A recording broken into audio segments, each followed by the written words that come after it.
पश्चिम बंगाल की सियासत में, राजनीति में कह लीजिए बड़ा उबाल, बड़ा परिवर्तन।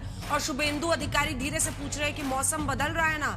जी हाँ, ममता बनर्जी के लिए मुश्किल बड़ी है। आज सोनिया गांधी के घर 10 जनपद पर जाकर उन्होंने मुलाकात की है। तस्वीरें उसकी आप देख रहे हैं। ये मुलाकात करीब 1 घंटे तक चली है। कल इंडिया गठबंधन की बैठक में ममता बनर्जी और सोनिया गांधी गले भी मिली थी। ये तस्वीर आपने जरूर देखी होगी कहीं ना कहीं। सोनिया गांधी और ममता बनर्जी के इस गले मिलने के सिलसिले में कई राजनीतिक चर्चाएं भी शुरू हो गई है। और तो और कांग्रेस पार्टी के नेता उदित राज कह रहे हैं कि ममता बनर्जी अब छोड़िए, वापस कांग्रेस में आ जाइए। ममता ने ये राजनीतिक दांव उनके सांसदों के बगावत के बीच चले हैं। वो आती हैं दिल्ली, वो इंडिया गठबंधन की बैठक में बैठती हैं, उसके बाद वो सोनिया गांधी से अलग से मुलाकात करती हैं। 20 सांसदों की बगावत के दावे के साथ काकुली घोष ने स्पीकर ओम बिरला को चिट्ठी लिखी है और एनडीए को समर्थन करने की घोषणा की है। आज टीएमसी ने बागी सांसदों पर जोरदार हमले किए, चुनौती दी कि हिम्मत हो तो इस्तीफा देकर फिर से चुनाव लड़कर दिखाएं। टीएमसी का दावा है कि बागियों के कैंप में सिर्फ 12 लोकसभा सांसद हैं और ऐसे में उनके पास 2/3 बहुमत है ही नहीं। क्या है पूरा माजरा आपको बताएंगे।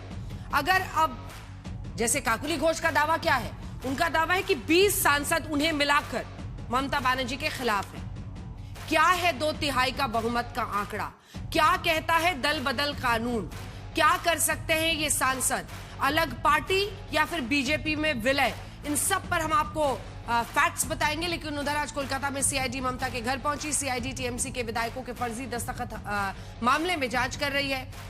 आपको याद होगा जब नेता विपक्ष की बात हो रही थी और ये कहा गया टीएमसी की तरफ से, अभिषेक बैनर्जी की तरफ से, कि उनके पास विधायकों के हस्ताक्षर हैं, तो एक चिट्ठी उन्होंने सौंपी थी स्पीकर को।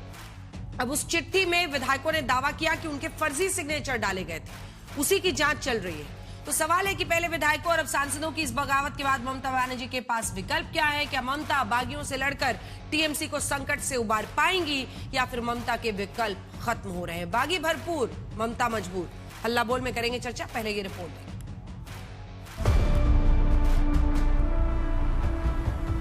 जब पार्टी में अपने साथ छोड़ रहे हैं तब कुछ यूं ममता बनर्जी दिल्ली में सोनिया गांधी से करीबी दिखाकर अपनी राजनीतिक जमीन बचाने की कोशिशों में दिखी।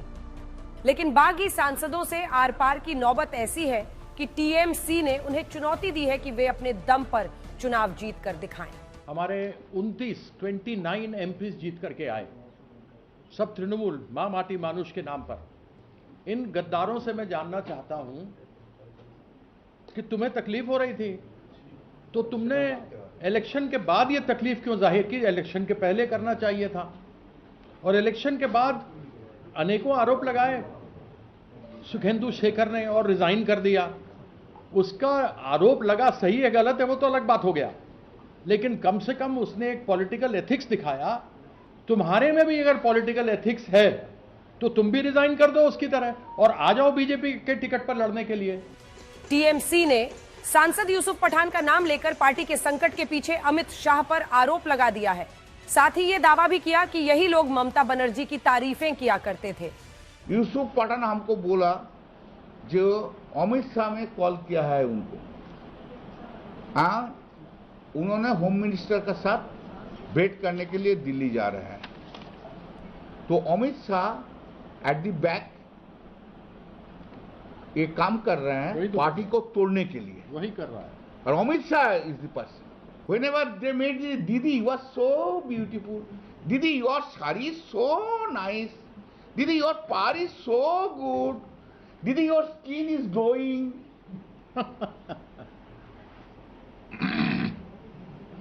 These all female MPs were doing that. Now you see, Didi is bad.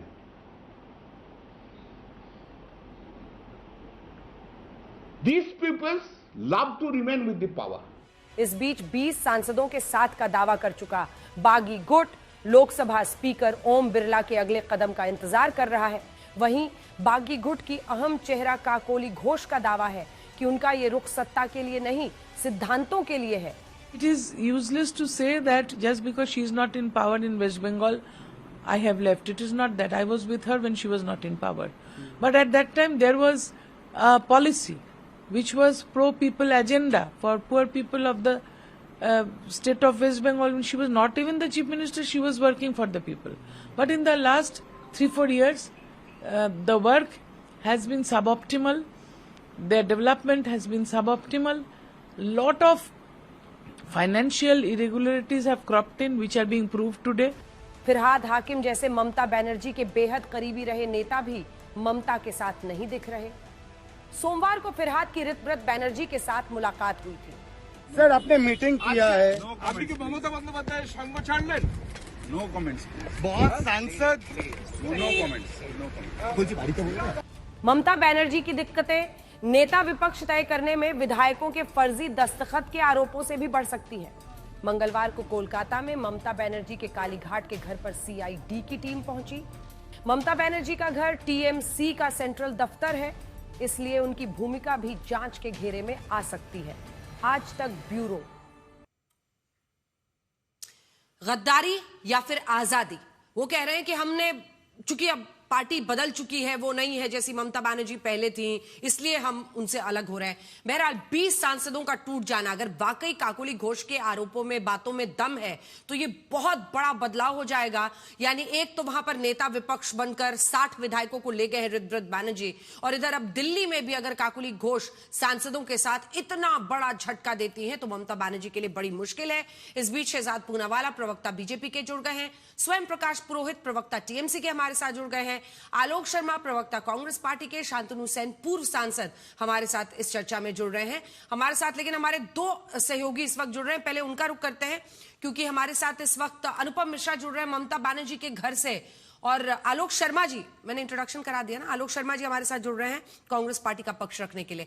लेकिन उससे पहले जल्दी से एक बार आपके पास आ रही हूं मैं, हमारे साथ तापस मिश्रा भी जुड़ गए हैं, और तापस हमारे सहयोगी तापस सेनगुप्ता अभिषेक बनर्जी के दफ्तर से हैं। अनुपम, ममता बनर्जी के घर पर टीम आई है ये जांचने के लिए सीआईडी की हस्ताक्षर वाली जो चिट्ठी विधायकों की दी गई थी वो सही है या नहीं है, क्या चल रहा है इस वक्त वहां पर?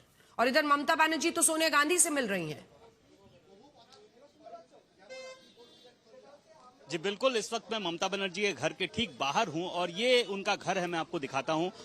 30B हरीश चटर्जी स्ट्रीट में जो उनका आवास है, ऑफिशियल आवास है, उसके भीतर सीआईडी की टीम इस वक्त, जो कार्यालय है टीएमसी का, ये जो प्रेमाइसेस है, प्रेमाइसेस के भीतर ही एक कार्यालय है टीएमसी का, वहां पर 9 सदस्यों की टीम इस वक्त पहुंची है। सर्च ऑपरेशन चल रहा है। दरअसल ये जो हस्ताक्षर वाला मामला था, इसी सिलसिले में सीआईडी की टीम यहां पहुंची थी लगभग 4:30 बजे के आसपास। आधे घंटे तक उनको भीतर नहीं घुसने दिया गया।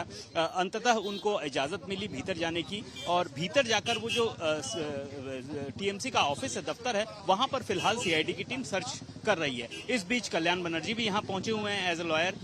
मदन मित्रा और कुणाल घोष भी पहुंचे हैं। हालांकि मदन मित्रा और कुणाल घोष घर के बाहर बैठे हुए हैं, इस तरफ वो बैठे हुए हैं बाहर पर। उनका कहना है कि इन्वेस्टिगेशन में दखलंदाजी न हो, इस चलते वहां पर वो भीतर नहीं जा पा रहे हैं। लेकिन भीतर में कल्याण बनर्जी जरूर गए हैं। उनका कहना है कि वो एज ए लॉयर भीतर गए हैं। यहां पर मैं आपको दिखाता हूं किस तरह यहां पर जो टीएमसी, जो ममता बनर्जी का आवास है, उसके ठीक बाहर मदन मित्रा और कल्याण बनर्जी, मदन मित्रा और कुणाल घोष दोनों बाहर बैठे हुए हैं। तो ये स्थिति, ये हालात फिलहाल कोलकाता में जो ममता बनर्जी का आवास है उसके ठीक बाहर का है।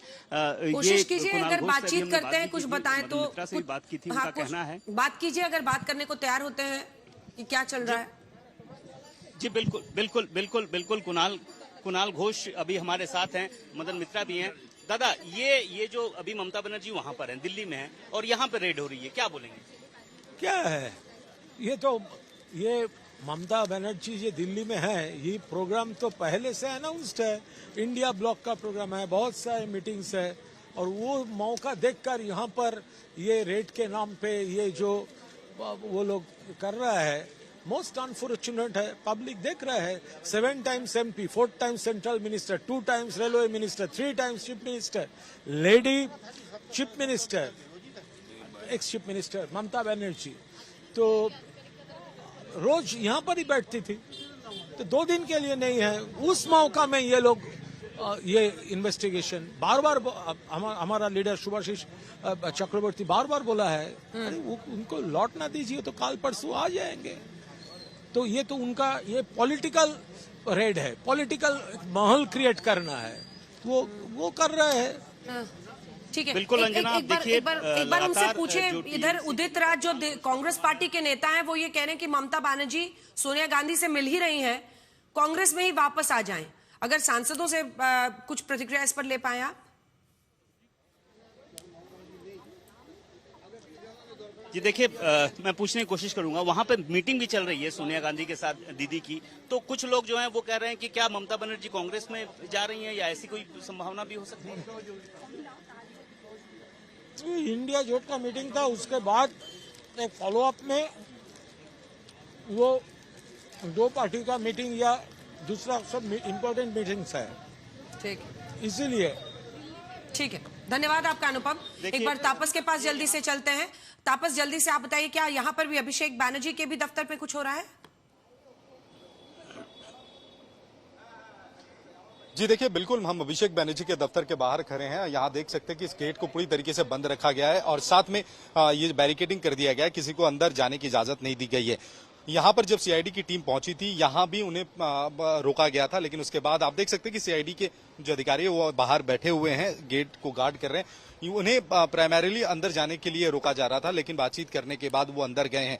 जो सूत्रों के हवाले से खबर की जिस रेजोल्यूशन की बात की जा रही थी, जिस रेजोल्यूशन में हस्ताक्षर किए गए थे, उसकी जो ओरिजिनल कॉपी है वो ढूंढने के लिए सीआईडी की टीम आई है और वो उसी के वजह से ममता बनर्जी के आवास के साथ जुड़े हुए जो तृणमूल के पार्टी ऑफिस है वहां भी पहुंची है टीम, यहाँ भी पहुंची है। काफी देर हो गई है, अभी भी ये तलाशी जारी है। हालांकि सीआईडी का कहना है कि ये पूरा जो तहकीकात है एक बहुत अहम मोड़ पर खड़ा है, इसलिए अभिषेक बनर्जी कब लौटेंगे इसके लिए इंतजार करना हम पॉसिबल नहीं है। इस वजह से वो यहाँ पर आए हैं और यहाँ भी काफी बड़ी टीम आ पहुंची है।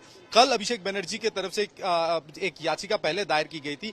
ये उम्मीद लगाया जा रहा है कि कल हाईकोर्ट में उसकी सुनवाई हो सकती है और याचिका ये सीआईडी के इस नोटिस के खिलाफ याचिका दायर की गई थी, उसकी कल हियरिंग हो सकती है। तो अब देखना यह होगा कि एक तरफ ये सीआईडी को अंदर से क्या कुछ मिलता है और दूसरे छोर पर कल कलकत्ता हाईकोर्ट में जो याचिका की सुनवाई होनी है उसमें अदालत का क्या कुछ रवैया रहता है, क्या ऑब्जर्वेशन अदालत की ओर से दिया जाता है, क्या अभिषेक बनर्जी को कुछ हद तक रिलीफ मिलेगा या फिर नहीं दिया जाएगा।